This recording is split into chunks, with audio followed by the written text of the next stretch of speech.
Halo, assalamualaikum warahmatullahi wabarakatuh. Apa kabar teman-teman?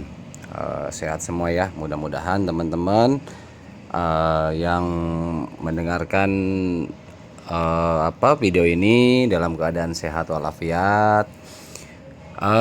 Terutama tujuan daripada video ini adalah hanya untuk sekedar sharing teman-teman ya. Hanya untuk sekedar sharing, berbagi berdasarkan apa yang kita temui dalam perjalanan hidup ini, terlebih menyangkut daripada perkembangan teknologi di masa-masa sekarang ini dan masa yang akan datang teman-teman ya. Jadi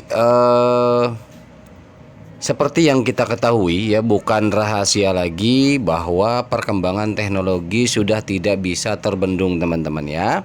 Terima ataupun tidak, suka ataupun tidak, teknologi tetap berjalan ya, berkembang pesat dan semakin canggih, semakin modern, bahwa disinilah dituntut kita akan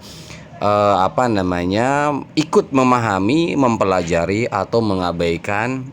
It's okay, itu pilihan masing-masing. Yang pasti teknologi tetap berjalan dan terus berkembang teman-teman ya. Oke, pada kesempatan ini saya ingin coba mengajak teman-teman kita sama-sama belajar ya. Saya juga sama belajar karena saya juga jelas memang bukan ahli. Saya juga sama perlu pembenahan dalam pemahaman ya. Ikut belajar dalam perkembangan teknologi masa kini ya, terutama yang menyangkut apa teman-teman, yang menyangkut masalah pemahaman apa itu blockchain. Masih banyak teman-teman, masih banyak orang di luaran sana yang betul-betul tidak memahami ya. Sebetulnya bukan tidak memahami, belum memahami karena mungkin informasi tidak sampai. Intinya kan ke situ ya. Ketika memang informasi itu sampai, saya yakin dan percaya semua lapisan masyarakat pun bisa mengetahui dan memahami apa itu blockchain ya, apa itu teknologi kelebihannya, apa itu pemanfaatannya dan seperti apa ya. Saya yakin seperti itu teman-teman. Nah, jadi artinya adalah bagaimana, sejauh mana informasi itu sampai ya, diterima. Namun kembali ke personal masing-masing, masalah urusan informasi apapun itu bentuk informasinya, mau diterima ataupun tidak kembali ke masing-masing ya. Tentunya bahwa apapun yang saya sampaikan informasi ya tidak bisa diterima dengan semua orang, intinya kan begitu. Atau mungkin dia sudah mengetahui atau sudah menguasai. Paling yang ada jika demikian kita sharingnya adalah saling melengkapi ya. Jadi kalau misalnya ada yang salah, ada yang kurang dari saya informasi itu, dibantu tuh saya, teman-teman tuh ada di komen-komen tuh membantu saya komen ini begini ini begini. Nah, itu saya bersyukur sekali gitu, karena perlu adanya pembenaran, perlu adanya pembenahan, koreksian gitu teman-teman ya.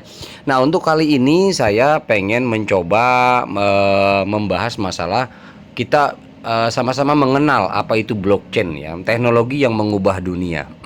Kenapa bisa dikatakan mengubah dunia? Karena memang banyak effort daripada penciptaan blockchain ini memiliki beragam dan banyak sekali manfaat buat kehidupan ya.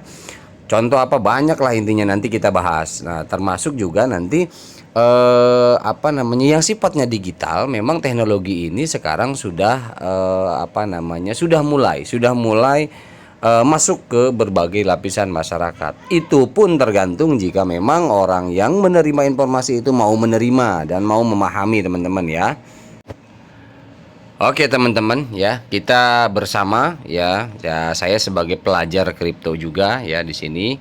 Bukan berarti intinya menyampaikan informasi ini, oh ini ahli, enggak, tidak. Kita bukan ahlinya, kita bukan sudah mahir dalam hal.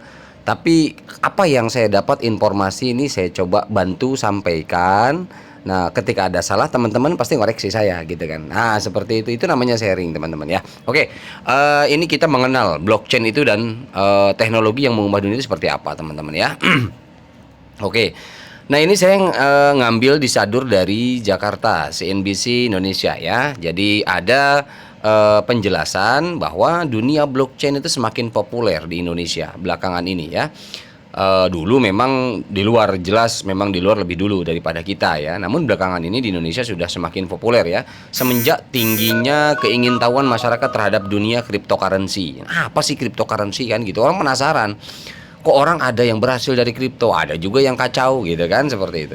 Semakin tinggi juga pencarian mengenai teknologi blockchain, baik itu di YouTube atau di apa ya, itu blockchain. Ada orang yang penasaran apa sih blockchain, apa sih kripto kan, seperti itu. Nah kan, bukan hanya di kalangan komunitas IT saja, namun teknologi ini mulai familiar di kalangan masyarakat awam. Fenomena yang berawal dari perkembangan teknologi internet ini ya akan kian menjadi sorotan masyarakat umum. Karena kenapa?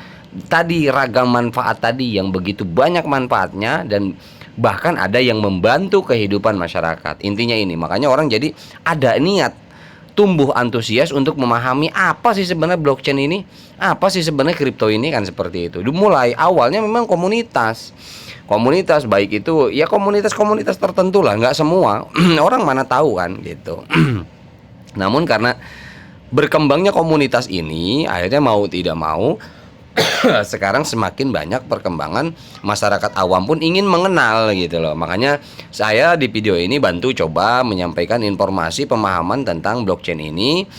Tidak serta-merta artinya adalah tidak serta-merta untuk memberikan apa ya, pengarahan atau apa, tidak, tapi ini adalah informasi pemahaman ya, informasi pemahaman bahwa ketika pun kita ingin paham ya silakan.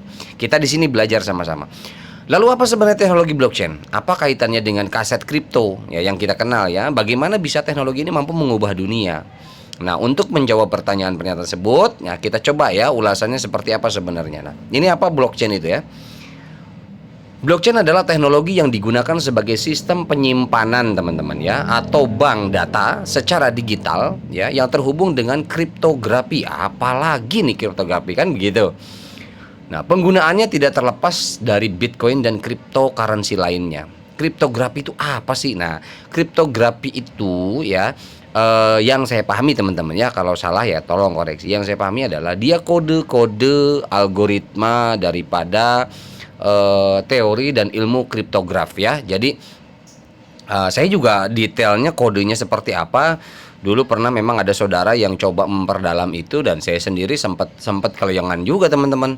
Ternyata mempelajari ilmu kriptografi itu, waduh, kode-kode dan rumus-rumusnya pusing juga gitu kan. Nah, memang seperti itulah ya. Jadi dibangun dengan teknologi rumus-rumus algoritma. Kriptografi ini kan kayak model kode-kode lah teman-teman ya. Oke. Meski begitu, terdapat banyak sektor lainnya yang bisa memanfaatkan perkembangan teknologi dari blockchain ini. Banyak banget teman-teman, bukan hanya cryptocurrency, pemanfaatan dari blockchain ini banyak banget. Agar lebih mudah memahami makna dari blockchain, maka mari kita melihat dari sisi penamaannya ya. Block itu yang memiliki arti kelompok dari chain, yang artinya rantai. Jadi rantai, gambarannya begini deh. Misalkan ada rantai lah ya, ada rantai. Rantai itu kan dikait-kaitkan kan. Anggaplah itu kaitannya itu satu blok ya. Blok 1, blok 2, blok 3, blok 4 dan terus seterusnya, dan itu rantai ya, berkaitan bloknya. Pengertian dari penamaan teknologi ini mencerminkan bagaimana cara kerja blockchain ya, di mana teknologi tersebut memanfaatkan research komputer ya untuk menciptakan blok-blok yang terhubung, yaitu chain ya. Jadi blok-blok di analisa komputer ini saling terhubung blok satu dengan blok yang lain. Nah, di dalam bloknya itu yang yang para ahli yang mampu mengkondisikannya, mengaturnya, menyambungnya ya. Kalau kita kan taunya ini semacam kayak saya kan taunya blok itu ya di dalamnya penuh dengan kode-kode unik, kode-kode tertentu ya, dan itu saling berkaitan dengan blok selanjutnya. Nah, misal contoh aku A-nya di blok 1, Q-nya blok 2. Nah, kemudian D-nya blok 3, A-nya blok 4. Itu jadi artinya kode itu merantai gitu loh, saling berhubungan. Kurang lebih seperti itu teman-teman ya.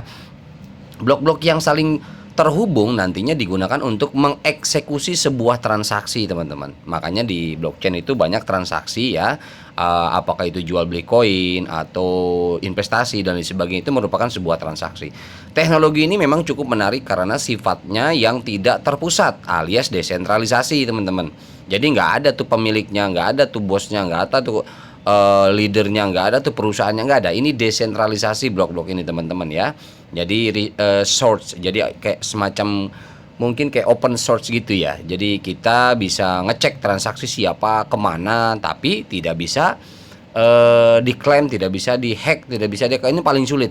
Informasinya yang saya dapat seperti itu. Jadi teknologi blockchain ini paling sulit karena ketika ngehack satu blok, maka blok rantai yang lain itu harus terbuka bloknya.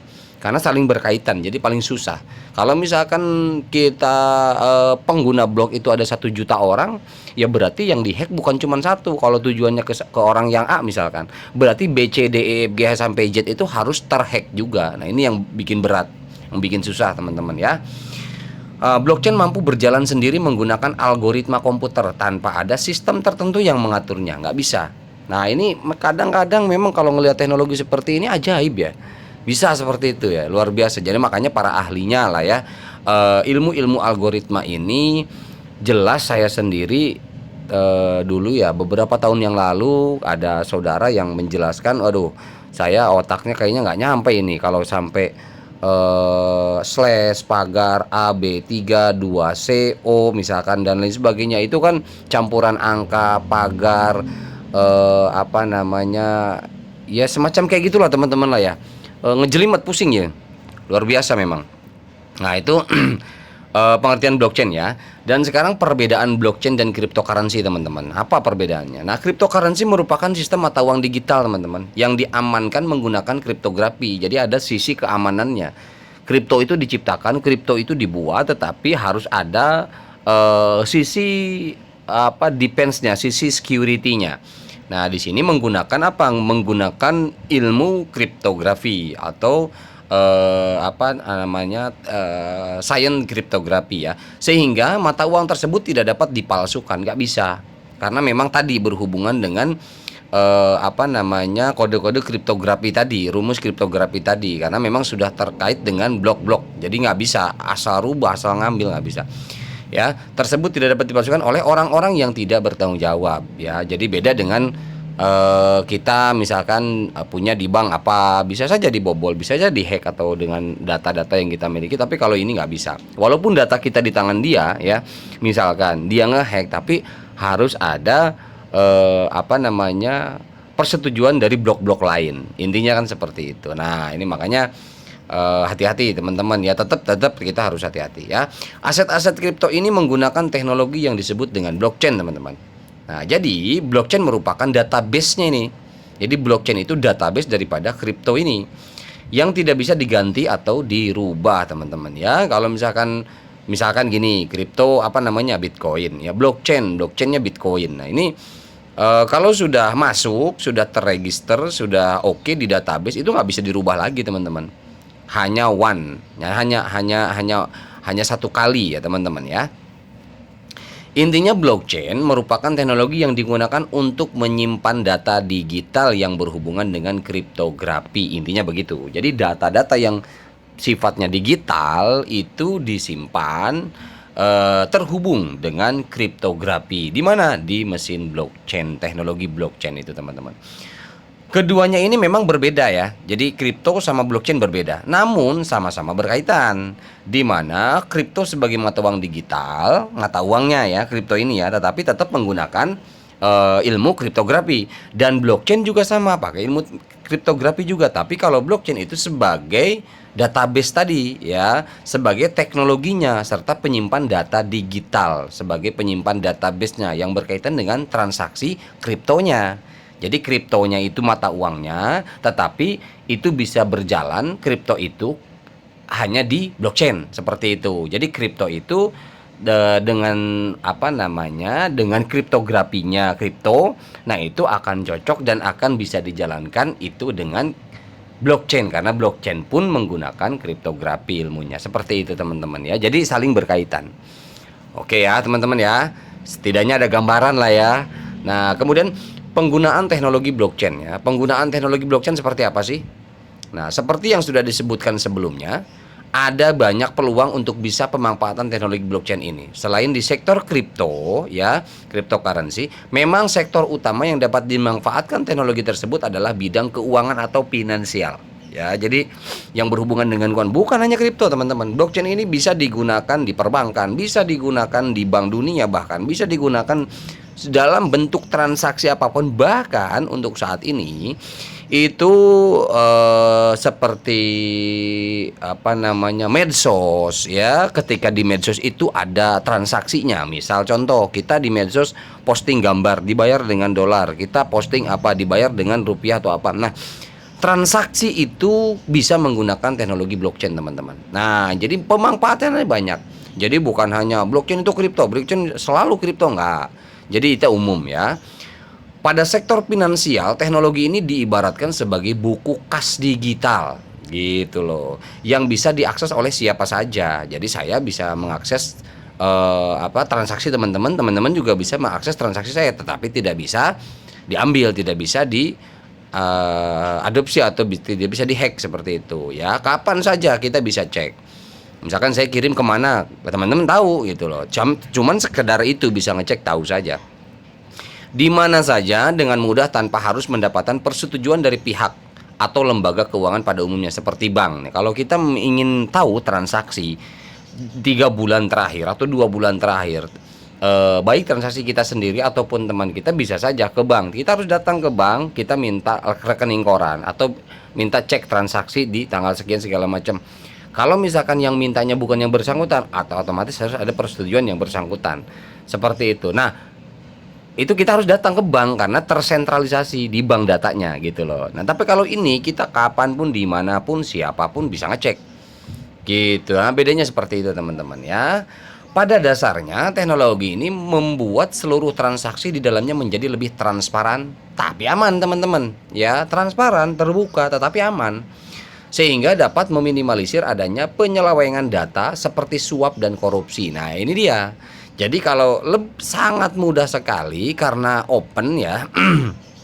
Transaksinya kita bisa cek. Jadi kalau orang melakukan transaksi, seluruh apa yang bisa mengakses blockchain itu, setiap orang yang bisa mengakses blockchain mengecek transaksi, misalkan ada yang nyuap atau yang korupsi atau apa, itu bisa ngelihat, bisa tahu. Ini buktinya ada, transaksinya ini begini, ini begini, ini begini. Jadi nggak bisa. Artinya meminimalisir daripada transaksi gelap, artinya transaksi yang pada prinsipnya mudah untuk dijadikan bukti juga, teman-teman ya. Di tahun 2018 ya, McKinsey ya teman-teman ya namanya, pernah membuat tabel peluang blockchain di berbagai bidang lainnya, mulai dari bidang medis, pertanian, properti, telekomunikasi hingga media. Karena kenapa? Teknologi ini justru penyimpanan data. Sekarang bidang medis ya, ketika scan atau apa segala macam, datanya disimpan di mana? Yang paling bagus memang di blockchain. Karena kenapa? Misalkan rumah sakit di Depok ya dengan rumah sakit yang di Jakarta, kemudian di Kalimantan. Nah, itu ketika menggunakan mesin blockchain, yang di Kalimantan bisa akses transaksi yang di Depok, yang di Depok bisa akses transaksi yang di Jakarta, saling berkaitan. Nah, ini bagus untuk dunia bisnis atau dunia transaksi bidang apapun. Medis, pertanian, properti, telekomunikasi ya. Jadi berbagai media, teman-teman, bisa dimanfaatkan mesin ini. Sekarang sistem kerja blockchain ini. Nah, penjelasan mudahnya seperti ini, teman-teman. Di sini dituliskan bahwa blockchain dimulai ketika sebuah blok menyimpan data baru. Ya, sistemnya terdiri dari 2 buah jenis record ya.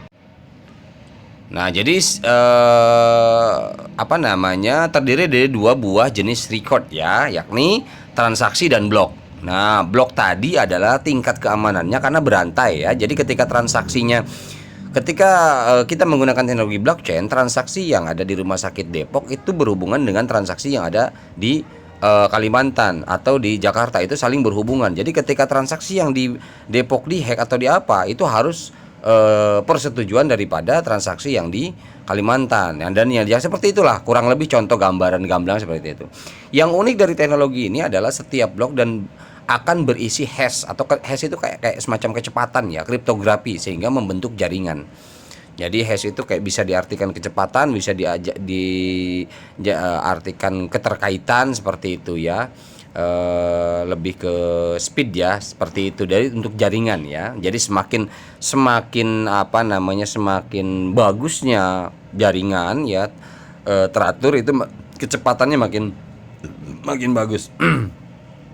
Fungsi dari hash kriptografi adalah untuk mengambil data-data dari blok asal dan mengubahnya menjadi compact string.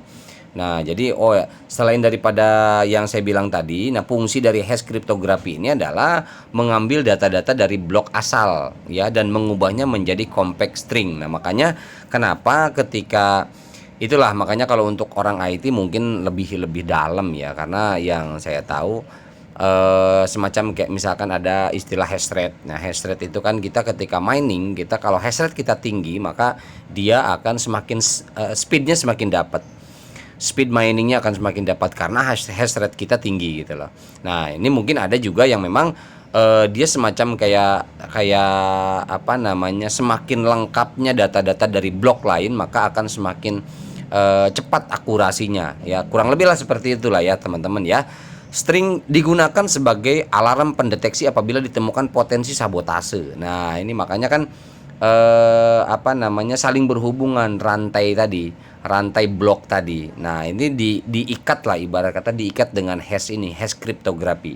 Kalau hash rate itu kan apa namanya lebih kepada speed ya, lebih kepada speed juga, walaupun di sana secara dasarnya kalau memang server itu lebih kepada perangkat kerasnya ya, RAM kalau di laptop ya, kalau di komputer ya seperti itu juga berpengaruh ya. Makanya kalau yang mining Bitcoin dulu itu RAM, PGA itu harus mendukung, prosesor juga harus bagus. Jadi saling mendukung lah. Kalau misalkan nggak bagus, nggak mendukung ya kecepatannya juga berkurang ya. Untuk memecah daripada kode-kode PGA dan blok-bloknya itu daripada kode kriptografi itu akan lambat.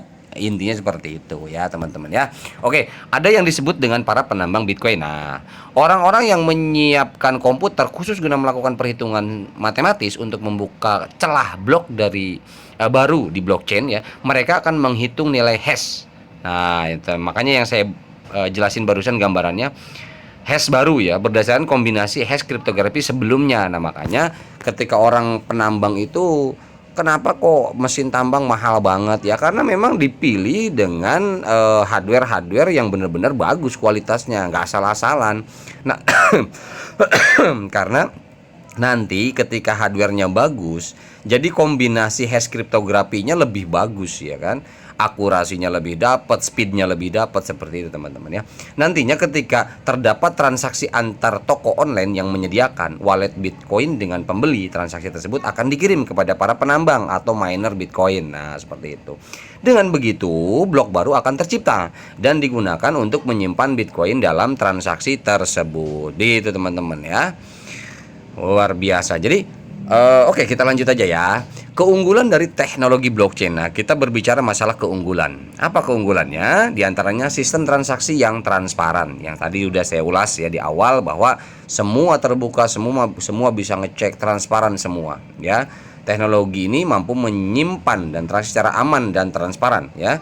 Ketika melakukan transaksi, ada public access yang dapat dilihat oleh semua orang tanpa harus memiliki akses login.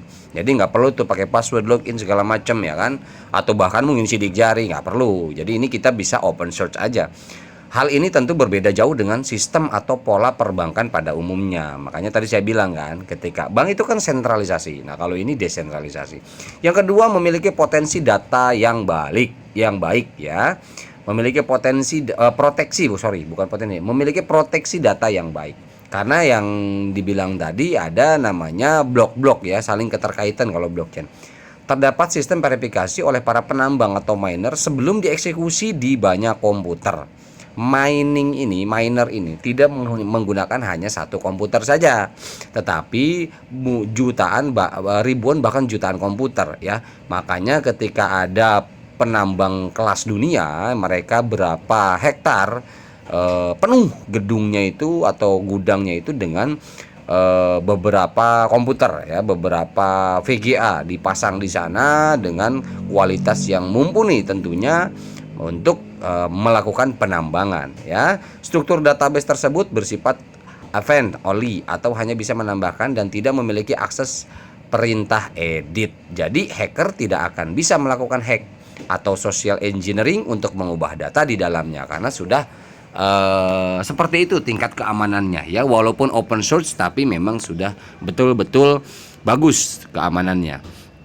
Oke, selanjutnya efisiensi dan lebih cepat. Efisiensi jelas, lebih cepat sangat jelas. Ini teknologi yang memang transaksi yang bisa melakukan per detik dengan ribuan transaksi ya. Proses transaksi mata uang konvensional akan memakan cukup banyak waktu ya, dan terdapat faktor kesalahan manusia terlibat di dalamnya. Namun pada blockchain nggak bisa, transaksi menjadi lebih efisien, cepat dan aman karena memang ini betul-betul akurasinya dapat ya, akurasi daripada transaksi itu lebih dapat dan lebih bagus ya. Jadi dalam 1 detik itu bisa berbarengan melakukan ribuan kali transaksi. Keamanan yang terjamin blockchain ini dilengkapi dengan keunggulan enkripsi dengan kriptografi, sehingga keamanan transaksi bukan menjadi masalah ya dengan menggunakan kriptografi. Gitu. Histori transaksi tidak bisa diubah karena sudah terenkripsi sehingga dapat meminimalisir tindak penipuan. Ya, jadi tingkat keamanan dan jaminannya ini sangat jelas teman-teman ya, sangat jelas untuk keunggulan dari teknologi blockchain ini. Makanya kenapa sebetulnya perbankan ini layak jika melirik daripada penggunaan teknologi ini dilibatkan dalam segala transaksi perbankan, karena lebih walaupun open source artinya terbuka, kita nggak perlu login dan lain sebagainya, semua orang bisa akses akun kita, tapi di situ hanya sebatas info saja, melihat oh ini transaksi ada ke sini, ada ke sini, ada ke sini, seperti itu teman-teman. Nah, ini sebenarnya ada mungkin sisi ininya ya. Kalau untuk perbankan seperti saya mengecek si A misalkan, oh dia ternyata bayar ini, dia ke situ, ini punya siapa? Oh ini punya perusahaan ini, dia bayar ke situ.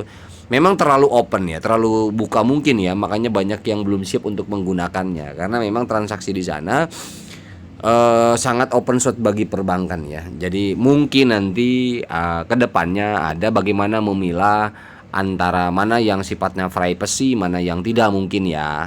Mudah-mudahan sih walaupun memang ini termanfaatkan atau dimanfaatkan oleh perbankan, tetapi privacy tetap terlindungi karena kelebihan sentralisasi itu perbankan utamanya mereka menjaga privacy ya. Intinya menjaga privacy. Tapi kalau untuk blockchain ini keamanannya tinggi ya, akurasi keamanan jaminannya dapat, tetapi efisien juga, lebih cepat juga. Tapi perkaranya adalah jika terlalu open source mungkin ya akan membuka daripada rahasia transaksi orang, mungkin seperti itu ya.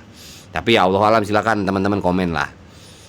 Nah, yang kelima, sistem audit yang lebih baik ya. Salah satu fungsi penting dari teknologi blockchain adalah kemampuan auditnya. Setiap orang bisa melihat dan melakukan tracking ya, tracing data transaksi sehingga memungkinkan untuk bisa mengetahui jejak audit sebuah aset. Nah, ini jadi semua orang bisa akses ya, semua orang bisa akses, bisa lihat gitu. Tidak ada lagi potensi untuk melakukan penggelapan dana korupsi karena data transaksi bersifat publik. Ya, transaksi itu bersifat publik, siapa aja bisa akses, siapa aja bisa tahu. Seperti yang saya jelaskan tadi sebelumnya, immutable dan append only. Jadi cocok sih sebenarnya kalau untuk transaksi-transaksi orang-orang pemerintah mungkin ya, seperti itu biar menjaga tidak ada korupsi dan sebagainya. Mungkin ini cocok. Ya terkait itu masalah urusan aib ataupun tidak, nanti tinggal manajemennya bagaimana nih caranya. Pemanfaatan teknologi blockchain itu kan bukan serta-merta asal jeplak begitu aja, tetapi bisa dimodifikasi. Misalkan oh ini pemanfaatannya buat ini aja nih, yang open source ini yang penting open source pakai blockchain, ini enggak. Seperti itu kan bisa saja ya teman-teman ya. Oke, selanjutnya cara blockchain untuk mengubah dunia. Apa sih sebenarnya, kok bisa mengubah dunia gitu. Seperti itu teman-teman ya. Bisa meningkatkan interaksi peer-to-peer. Nah, seperti yang akhir-akhir ini pada heboh ya, orang banyak yang melakukan peer-to-peer ya. Jadi dengan teknologi ini interaksi peer-to-peer ya. Apa itu peer-to-peer? Nah, bagi yang belum betul-betul memahami, peer to peer adalah sebuah transaksi yang dilakukan orang pertama dan orang kedua, pihak pertama dan pihak kedua. Sudah, cukup sampai di situ saja. Nah, itu adalah peer to peer. Kesepakatan antara satu dan yang kedua. Jadi, intinya kalau si A mau melakukan barter atau bayar dengan koin apa, si A ini punya barang apa. Kalau memang sepakat, sudah ketemu dan sepakat pembayaran peer to peer, ya sudah selesai, nggak masalah. Seperti itu ya. Bisa terus ditingkatkan tanpa membutuhkan sebuah perantara ya. Jadi langsung mau jarak jauh ataupun jarak dekat. Seperti pertukaran mata uang digital atau cryptocurrency yang sudah tidak memerlukan kehadiran broker profesional. Misal kita punya uang 5 juta, kita beli BNB ya di di Trust Wallet lah atau di ya exchanger manapun. Kita beli BNB, akhirnya karena kita butuh dana, BNB sudah kita endapkan misalkan anggaplah setengah tahun gitu kan. Mau naik mau turun itu tergantung market ya. Kita jual. Nah, itu jual itu artinya bahwa di sana ada pembeli. Ya, seperti itu. Jadi ada ada sell and buy di sana ya. Mereka ada yang beli. Jadi jelas di sini peer to peer memang sudah tidak memerlukan kehadiran daripada broker ya. Beda dengan trading. Trading itu masih ada brokernya teman-teman ya. Jadi ada yang kita menggunakan jasa para analisa market ya. Jadi kita sewa trader, kita punya kalau misalkan kita memang sebagai investor jatuhnya. Tapi kalau kita sendiri sebagai trader ya sudah, kita jual beli sendiri aja. Gitu. Aset yang tersimpan di blockchain ini memberikan kendali penuh atas asetnya karena kembali ke masing-masing ya, tanggung jawab masing-masing, bukan sentralisasi karena ini sistemnya desentralisasi. Aset yang tersimpan di blockchain melalui mata uang cryptocurrency tidak memiliki aturan-aturan atas pengendalian aset seperti di perbankan, nggak punya ya, nggak punya aturan-aturan seperti itu karena ini open source ya. Apabila bank tersebut bangkrut, aset yang disimpan bisa saja tidak kembali lagi kalau posisinya memang asetnya seperti yang diperbankan. Bisa saja kalau misalkan perbankannya bangkrut dan sebagainya ya aset kita ikut hilang.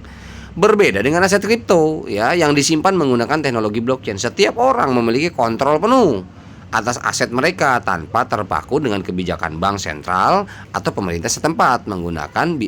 Pengguna bisa mengelola sendiri melalui crypto wallet yang bebas diakses kapanpun. Misal contoh, ketika kita punya Bitcoin atau Ethereum misalkan di sebuah exchanger ya, misalkan ya kita anggaplah kita di Indonesia ya ada toko kripto atau mungkin seperti yang lain ya. Kalaupun memang ada apa-apa tapi data kita, aset kita tetap aman ya. Jadi nggak bakalan hilang begitu saja teman-teman ya. Itulah kelebihannya. Nah, mendorong kemajuan ilmiah teman-teman ya, mendorong kemajuan ilmiah, teknologi blockchain mampu mengubah kemajuan ilmiah yang sedang dihadapi dengan memberikan akses ke semua orang melalui data real time, menghilangkan perusahaan besar, lembaga atau yayasan untuk menguasai informasi-informasi penting sehingga data-data di blockchain yang terbuka dapat diakses dan dikelola untuk kepentingan penelitian oleh semua kalangan. Jadi open ya, semua open ya teman-teman ya, tidak ada privacy di sini ya. Nah, makanya mungkin pemilahan daripada penggunaan teknologi blockchain ini masih harus ditata juga. Jadi tidak asal digunakan.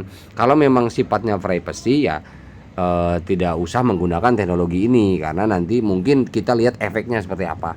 Makanya perbankan kan ada yang memang mungkin perlu menggunakan ya dengan teknologi seperti ini, tetapi sampai di mana dulu seperti itu. Ya mungkin ya. Tapi ya saya juga belum menemukan perbankan yang menggunakan teknologi ini. Bank apa saja? Boleh teman-teman atau mungkin bank apa silakan. Yang jelas sekarang udah ada CBDC dunia ya yang mengontrol digital currency seperti itu ya.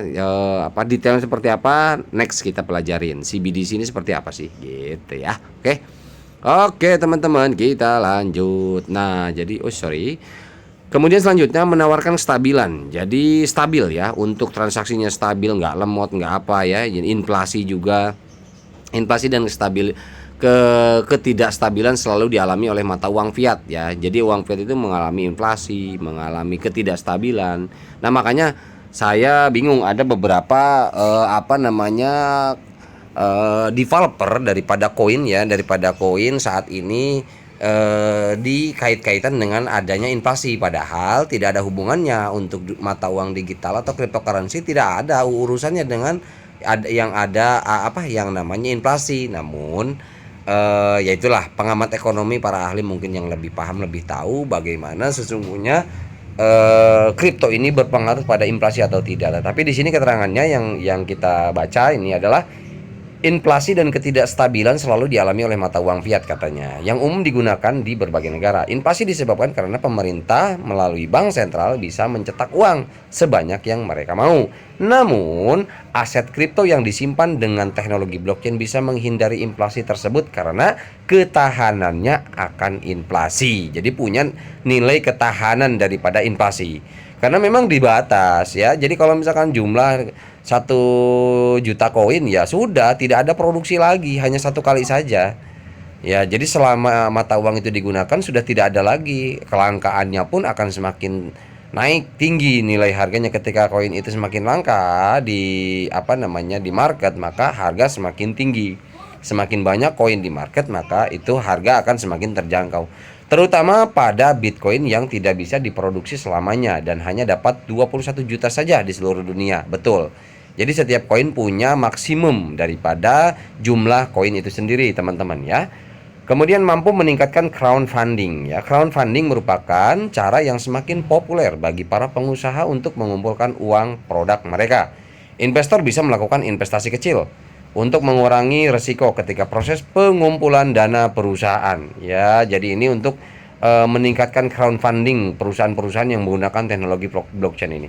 Aset kripto mampu dijadikan alat untuk crowdfunding yang cepat ya, efisiensi dan sistematis karena menggunakan jaringan blockchain yang kuat dan sulit untuk dipalsukan. Wah, jadi banyak teman-teman pemanfaatannya ya. Oke, kita lanjutkan yang terakhir teman-teman supaya tidak terlalu panjang ya teman-teman videonya. Jadi kesimpulannya adalah yang pertama dari pelajaran yang kita dapat dari awal sampai terakhir adalah teknologi semakin berkembang pesat dan semakin canggih. Kita tahu ya, sepakat ya untuk itu ya. Jadi kita mengetahui bahwa teknologi semakin hari semakin sini semakin pesat dan semakin canggih. Zaman dulu mana ada blockchain teman-teman ya. Nah akhirnya adalah di dunia ini lahir yang namanya teknologi blockchain. Pemanfaatannya begitu beragam, kelebihannya begitu banyak ya. Jadi ya semakin pesat ya. Kemudian kesimpulan yang kedua, kita ikuti ataupun tidak, terima atau tidak, pahami atau tidak, teknologi tetap berkembang teman-teman. Monggo, Anda nggak terima dengan teknologi ini, Anda tidak mau mengikuti dengan teknologi yang ada, apa itu Bitcoin, apa itu ETH, bodoh amat, yang penting saya mah rupiah, seperti itu. Intinya kan masa gue mau beli nasi goreng aja pakai Bitcoin kan nggak mungkin, betul. Tapi maksudnya dalam hal ini setidaknya kita memahami perkembangan teknologi bahwa sewaktu-waktu ketika ada apa-apa yang berhubungan dengan teknologi ini kita sudah paham gitu teman-teman ya. Gitu. Jadi kita tidak bisa menolak mentah-mentah karena ini perkembangan zaman teknologi, mau nggak mau kita yang tertarik, yang tergusur ya, seperti itu. Jadi setidaknya ada gambaran teman-teman. Oke. Kemudian teknologi bukan untuk dilawan ya atau dinistakan, tapi untuk dipelajari dan dimanfaatkan teman-teman ya. Jadi bukan teknologi ini kan sebetulnya bukan bahan cemoohan ya, bukan bahan ya disepelekan. Tetapi teknologi ini tentunya ketika dengan perkembangan zaman seperti ini kita selayaknya adalah mempelajari dan memanfaatkan teknologi itu. Bermanfaat nggak buat kita? Kalau tidak bermanfaat ya sudah abaikan. Tapi kalau bermanfaat, membantu perjalanan kemudahan hidup kita, ya selagi itu masih ada dalam koridor aturan-aturan hukum yang berlaku, baik itu hukum negara ataupun hukum agama, ya kenapa enggak, kan seperti itu ya. Jadi kita tidak bisa melawan teknologi, itu nggak bisa. Karena itu mau nggak mau memang diciptakan oleh manusia. Tetapi ingat, manusia diciptakan oleh siapa? Oleh Tuhan yang Maha Kuasa, oleh Allah Subhanahu wa taala ya. Jadi bukan serta-merta teknologi ini murni artinya bikinan manusia cerdas. Oh tidak, kecerdasan manusia itu sendiri yang buat siapa, kan gitu. Yang buat ya yang Maha Kuasa, Allah Subhanahu wa taala, kan gitu. Jadi intinya kita tidak bisa melawan, tidak bisa dinistakan juga. Intinya Allah sudah menakdirkan adanya teknologi seperti ini, ya kita ikuti, kita pelajari sebagai salah satu daripada sikap kita bermuhasabah dengan perkembangan zaman, ya enggak? Gitu. Oke, selanjutnya asumsi atau paradigma kita ya, seperti apapun jika bukan sebagai pengembang teknologi, terlebih ya, tidak berkapabilitas di dalamnya, maka kemampuan kita hanyalah bersifat follower not creator. Ya, just follower not creator. Jadi hanya pengikut saja, bukan pencipta.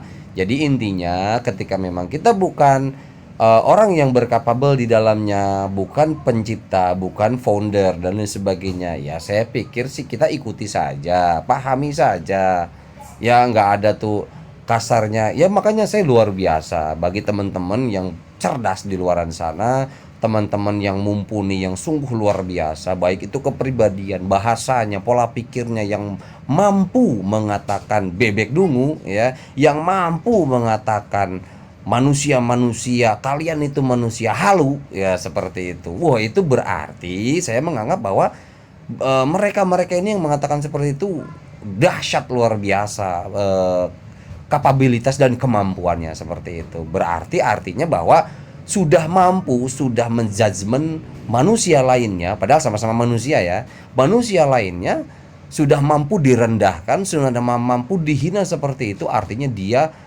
mungkin merasa derajatnya, kemampuannya, ilmunya jauh lebih tinggi seperti itu. Wah, segitu ya, ya. Kalau kita orang biasa, kita doakan saja semoga mudah-mudahan mereka-mereka ini yang mengatakan baik itu bebek dungu, baik itu manusia-manusia apapun itu terhadap kita, ya biarkan saja, doakan semoga mereka ini sukses ya teman-teman ya.